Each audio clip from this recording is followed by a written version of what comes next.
Hi అండి. Welcome back to Selvi's closet. ఈరోజు customer ఒకరు నాకు ఫుల్ హ్యాండ్ బ్లౌజ్ కుట్టమని బ్లౌజ్ ఇచ్చారండి. సో అది అస్సలు ఫుల్ హ్యాండ్స్ రావట్లేదు, షార్ట్ హ్యాండే వచ్చింది. సో నేను శారీలో కస్టమర్ పర్మిషన్ తీసుకొని శారీలో నుంచి కొంచెం క్లాత్ కట్ చేశానండి. ఇప్పుడు దాంతో ప్యాచ్ వర్క్ ఎలా వేస్తానో చూపిద్దామని మీకోసం ఈ వీడియో తీశాను. చూడండి, యాక్చువల్లీ శారీ సైజ్ వచ్చి ఆ బాందీని క్లాత్, శారీ బ్లౌజ్కి ఈ బార్డర్ ఇచ్చినారండి. బార్డర్ ఒకటే వేస్తే బాగోదు కదా ప్యాచ్ దగ్గర, అందుకని నేను ఈ లేస్ తీసుకొచ్చి యాడ్ చేశాను. ఇప్పుడు మనము ఈ ఫినిషింగ్ ఎలా ఇస్తానో చూపిస్తాను మీకు. ఫస్ట్ మనము లైనింగ్ క్లాత్ని తీసుకొని పెట్టుకోండి. లైనింగ్ క్లాత్ మీద మన మెయిన్ ఫ్యాబ్రిక్ పెట్టి, ఆ తర్వాత మన శారీ క్లాత్ని పెట్టి అటాచ్ చేయాలి. ఈవెన్గా పెట్టుకొని ఒక స్టిచ్ వేసేసేయండి. ఇప్పుడు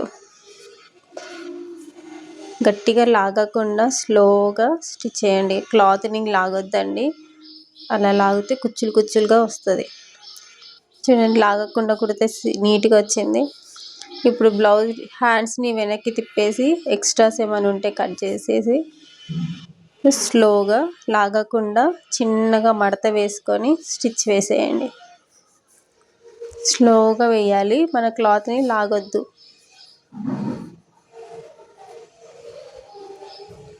ఇప్పుడు మనకి బ్లౌజ్ కోసం వాళ్ళు ఒక బార్డర్ ఇచ్చినారు కదా, దాన్ని హాఫ్ కట్ చేసి 2 పీసెస్ చేసి 2 హ్యాండ్స్ కోసం యూస్ చేద్దాం. సో బార్డర్ని స్టిచ్ చేసేయండి.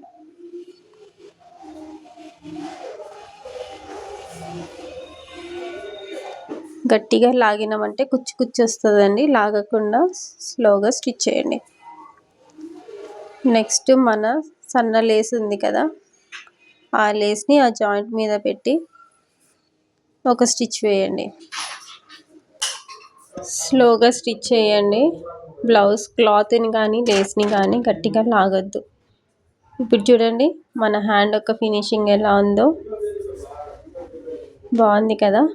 ఈ సన్న లేస్ ఒక హ్యాండ్కి ఒకటి వేస్తే బాగోదు కదా, ఆ సన్న లేస్తోనే నేను బ్లౌజ్ ఒక ఫ్రంట్ అండ్ బ్యాక్ కూడా అదే సన్న లేస్ వేసానండి. డోరీ కూడా సెట్ చేసా. ఇప్పుడు చూడండి మన హ్యాండ్స్ ఎలా ఉన్నాయో. మొత్తం కుట్టేసిన తర్వాత బ్లౌజ్ ఒక ఫినిషింగ్ ఇలా వచ్చింది. బాగుందా అండి? ఒకవేళ మీకు ఈ బ్లౌజ్ నచ్చితే, నా వర్క్ నచ్చితే ప్లీజ్ నాకు లైక్ చేయండి, సబ్స్క్రైబ్ చేయండి, నా ఛానల్ని సపోర్ట్ చేయండి. ఫినిషింగ్ ఎలా ఉందండి? థ్యాంక్ యూ అండి.